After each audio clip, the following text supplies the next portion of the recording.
What's it really like owning rental property? Social media makes it look like landlords are just sitting on the beach while rent checks magically hit their bank account every month. People see someone with 5 or 10 rental properties and think, man, they've got it made.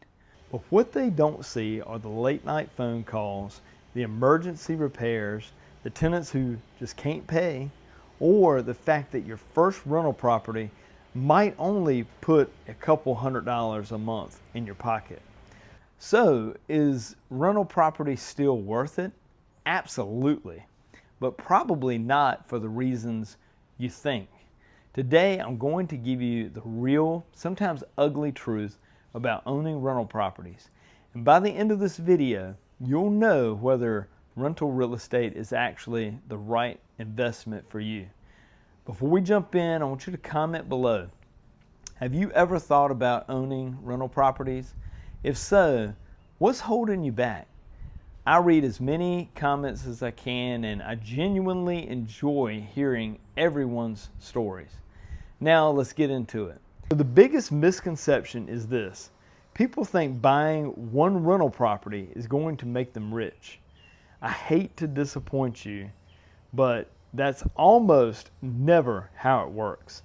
Your first rental property is usually the hardest one you'll ever own. Why? Because you're learning everything. You're learning everything. You're learning how to screen tenants. You're learning how to estimate repairs. You're learning what maintenance actually costs. You're learning what happens when someone calls you on a Saturday morning because the water heater stopped working. And after all of that, you might only make $200 or $300 that month. Sometimes less, sometimes nothing, and sometimes you actually lose money. That's why I always tell people, don't decide whether you like rental properties based on your first one. That first property is your education. This surprises a lot of people. Most wealthy real estate investors didn't become wealthy because of monthly cash flow. Cash flow is great. I love getting paid every month, but cash flow is usually just one small piece of the puzzle. The real wealth comes from things most people never think about.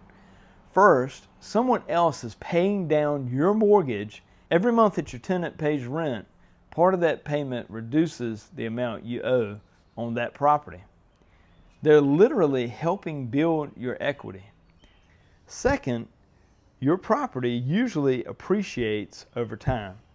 Now, appreciation isn't guaranteed, but historically, real estate has increased in value over long periods.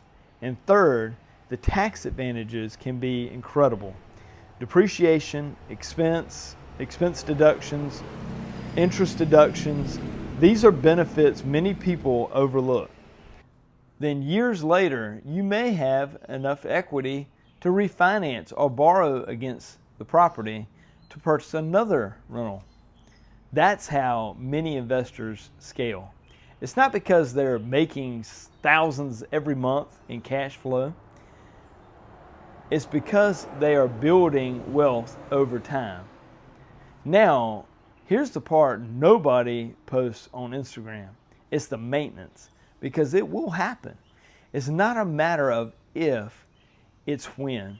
Sometimes it's simple. It's just a leaky faucet or a broken doorknob, replacing an air filter, maybe a garbage disposal. Those aren't fun, but they're manageable.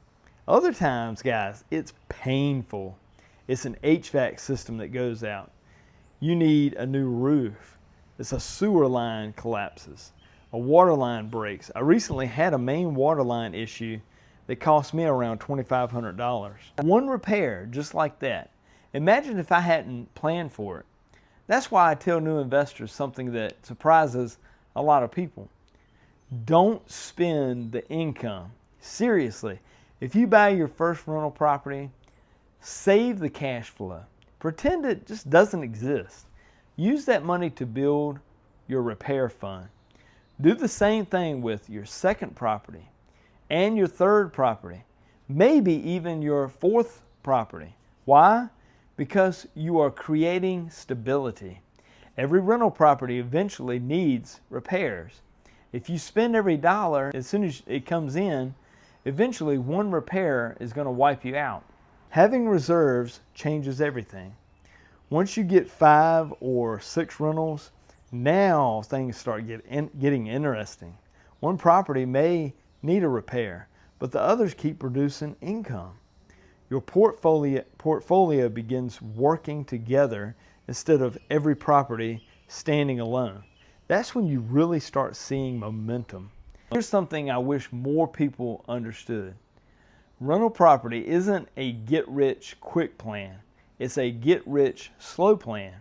And honestly, I think that's why it works, because most people quit before they ever experience the benefits. They buy one property, they have one bad tenant, one expensive repair, one stressful month, and they decide, hey, this rental property thing isn't worth it. But successful investors expect those things. They know it's part of the business. They stay consistent. They keep buying, they keep learning, they keep improving. And 10 or 15 years down the road, people look at them and say, hey man, wow, you just got lucky.